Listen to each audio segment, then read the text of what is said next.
प्रधानमंत्री नरेंद्र मोदी और मुख्यमंत्री नीतीश कुमार पर बिहार की जनता ने भरोसा जताया, यह कहना है निरहुआ। विधानसभा चुनाव में एनडीए को मिले प्रचंड बहुमत में स्टार प्रचारक के रूप में महत्वपूर्ण भूमिका निभाने वाले आजमगढ़ के पूर्व सांसद दिनेश लाल यादव निरहुआ सोमवार को आजमगढ़ आए और प्रसिद्ध भंवरनाथ मंदिर में दर्शन पूजन किया। इस दौरान पार्टी के नेताओं और कार्यकर्ताओं ने उनका भव्य स्वागत किया। के पूर्व सांसद दिनेश लाल यादव उर्फ निरहुआ ने आईना न्यूज यूपी को बताया कि प्रधानमंत्री नरेंद्र मोदी और मुख्यमंत्री नीतीश कुमार पर बिहार की जनता ने भरोसा जताते हुए बिहार में एनडीए की सरकार बनाई है। चुनाव हारने के बाद विपक्ष ईवीएम के हैंग होने का गलत आरोप लगा रही है। अगर ईवीएम हैंग होती तो आजमगढ़ से हम भी जीत जाते। बिहार में खेसारी लाल यादव का जो हर्ष हुआ है वही हर्ष यूपी के पूर्व मुख्यमंत्री अखिलेश यादव का होगा। जिस तरह से बिहार विधानसभा चुनाव में खेसारी लाल यादव ने राम मंदिर पर टिप्पणी की, ठीक उसी तरह से यूपी के मुख्यमंत्री अखिलेश यादव भी मंदिर और सनातन धर्म पर टिप्पणी करते हैं, जिसे जनता पसंद नहीं करती।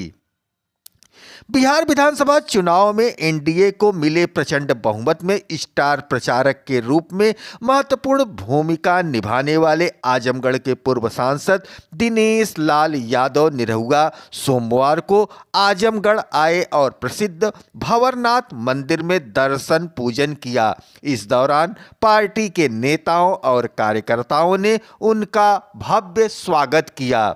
दर्शकों, आप देख रहे हैं आईना न्यूज यूपी की नई प्रस्तुति नया सवेरा।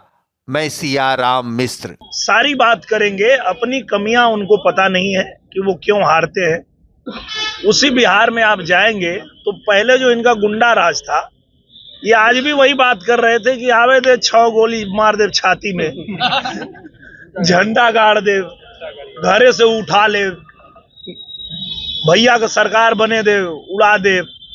तो ये जो इनका जाहिलपना है, जो इनका ये गुंडागर्दी है, ये इनको हराता है। ये इनको समझ में नहीं आता है कि जनता को जब आपकी सरकार नहीं है तो आप धमकी दे रहे हो, जब आपकी सरकार बन जाएगी तो जनता का हाल क्या करोगे। ये जनता नहीं समझती है। जनता समझती है कि भैया जब कुछ लायक नहीं हो तो इतना उछल रहे हो, जब कुछ लायक हो जाओगे तब तो जीने नहीं दोगे। तो जनता अच्छे से जानती है कि हमें अगर शांति से जीना है, तरक्की करना है, तो इन गुंडे माफियाओं को सत्ता से दूर रखना है।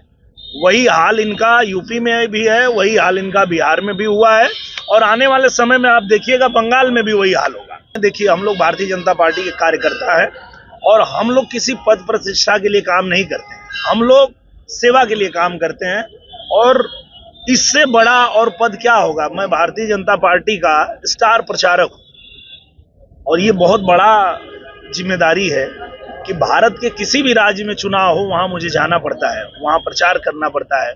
अपने भारतीय जनता पार्टी के हर प्रत्याशी के लिए मुझे जाना पड़ता है।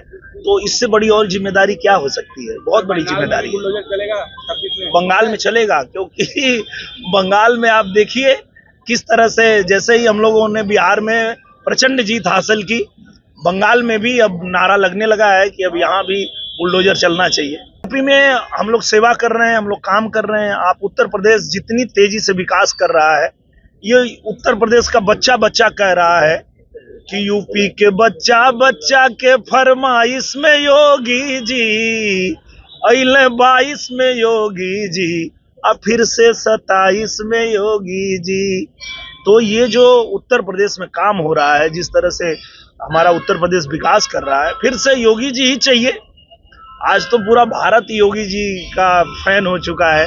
हम लोग कहीं जाते हैं, चाहे देखिए बिहार में चुनाव था, लेकिन वहां भी बुलडोजर बाबा बज रहा था। हम अगर हरियाणा में गए तो वहां भी बुलडोजर बाबा की ही जयकार चल रही थी। दिल्ली में गए तो वहां भी, महाराष्ट्र में गए तो वहां भी।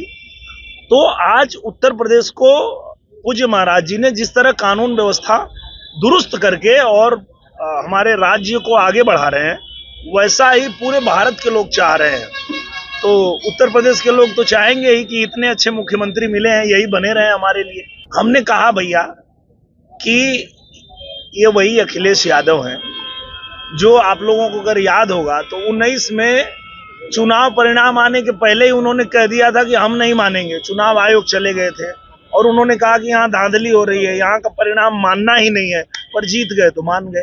तो मैं वही कह रहा हूँ, इन लोगों का चरित्र ही यही है कि ये जब जीत जाएंगे तो सब ठीक है, हार जाएंगे तो सब खराब है, ईवीएम खराब है, फिर वोट चोरी हो जाती है, सब कुछ हो जाता है।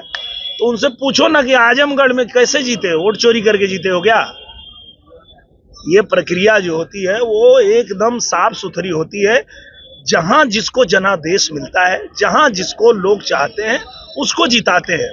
आजमगढ़ में अगर आपको जिताया है तो उसको हमने स्वीकार किया, अब बिहार में हमें जिताया है तो आप भी स्वीकार कर लो, रो क्यों रहे हो? देखिए, हमारे बड़ी जीत का सबसे बड़ा कारण यही है कि जो विपक्ष वाले हैं वो गलतफहमी में जीते हैं। उनको लगता है कि ईवीएम खराब है, उनको लगता है कि ईवीएम खराब होता तो आजमगढ़ हम नहीं जीत जाते, वोट चोरी होता तो आजमगढ़ नहीं जीत लेते। तो यहाँ जहाँ जीतते हैं वहाँ ईवीएम ठीक हो जाता है, वहाँ वोट चोरी नहीं होती है। जहाँ हार जाते हैं वहाँ ये रोना रोते हैं। तो इनका ये पुराना काम है।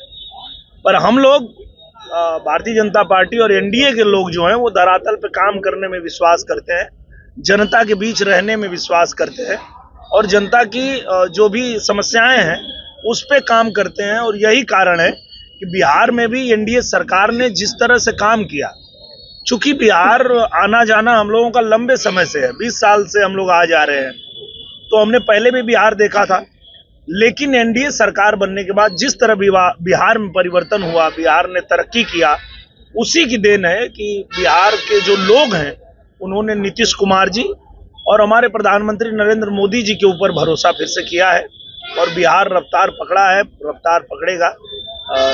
रोहिणी आचार्य अपने परिवार से अलग हो गई और लगातार ये कह रहे हैं परिवार अब मेरा नहीं है, उससे आप देखिए, ये तो दुखद है क्योंकि राजनीति अपनी जगह पे है, पर किसी भी परिवार में इस तरह की चीजें होती है तो वो हमको दुखित करता है, आपको सबको दुखित करता है।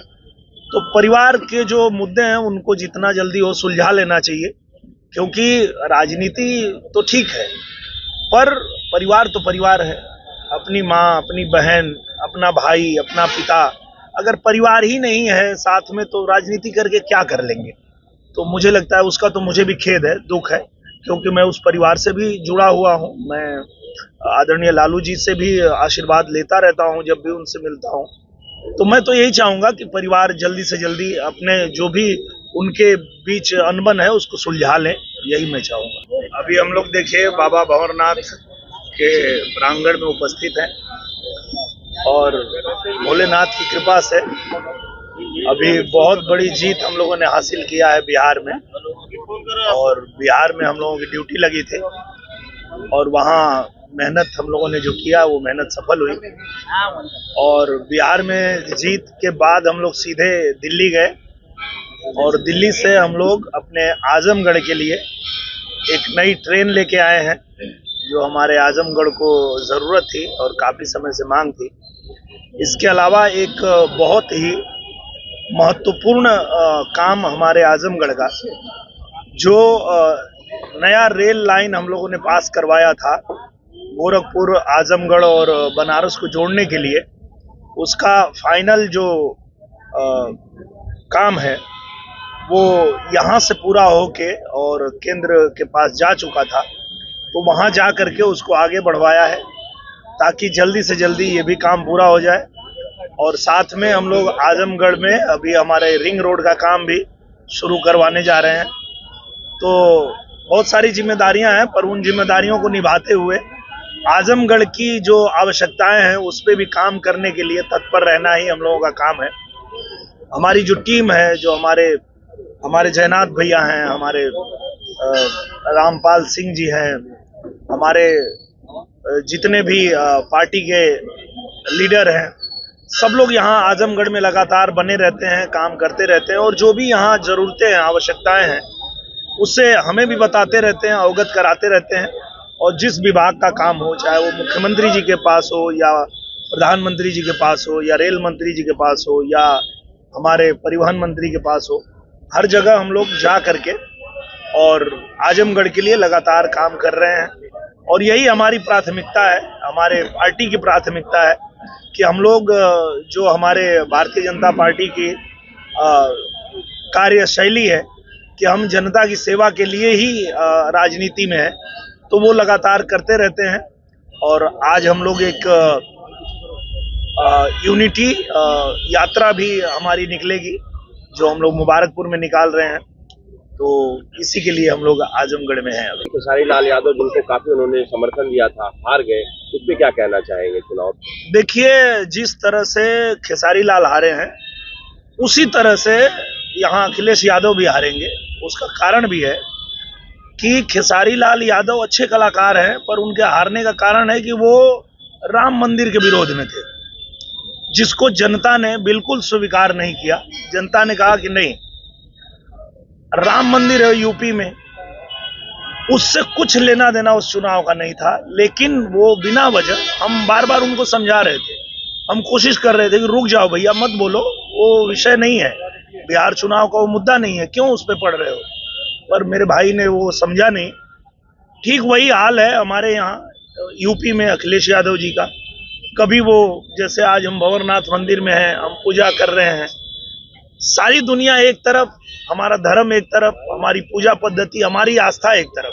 पर अगर अखिलेश यादव से पूछेंगे तो उनके लिए सिर्फ एक पत्थर है, हमारे लिए प्रभु हैं पर उनके लिए पत्थर है। तो उनका भी हाल वही होगा जो खेसारी लाल का हुआ है। खेसारी लाल यादव ने कहा अब मेरा कैरियर 5 साल पीछे चला गया है। ये जो कलाकार का एक कैरियर होता है, क्या इससे भी कुछ कहना चाहिए आप? तो ये तो पहले सोचना चाहिए ना, राजनीति में आने से पहले सोचना चाहिए। देखिए, कलाकार हम लोग हैं, वो अपने परिवार के लिए या हम अपने परिवार के लिए अपना कोई काम करते हैं, किसी भी क्षेत्र में काम करते हैं, वो अलग विषय है। राजनीति में जब आते हैं तो हम समाज के लिए आते हैं, समाज की सेवा के लिए आते हैं। तो जब वो आ चुके हैं तो अब ये सब उनको नहीं सोचना चाहिए। हम लोग भी तो आजमगढ़ से आ रहे हैं, पर आजमगढ़ के लिए काम कर रहे हैं। तो उनको मेरी यही सलाह है, एक बड़े भाई होने के नाते, कि आप जब राजनीति में आ गए हैं तो अब सेवा करिए। आपने ही कहा कि आप विधायक बनने नहीं आए थे, आप सेवा करने आए थे, तो सेवा करिए, क्या चिंता है। हम नहीं हैं सांसद, सेवा कर रहे हैं आजमगढ़ की। आजमगढ़ में बैठे हैं, आजमगढ़ में रिंग रोड बनवा रहे हैं, आजमगढ़ में नई रेल लेके आए हैं, आजमगढ़ की नई रेलवे लाइन पे काम करवा रहे हैं।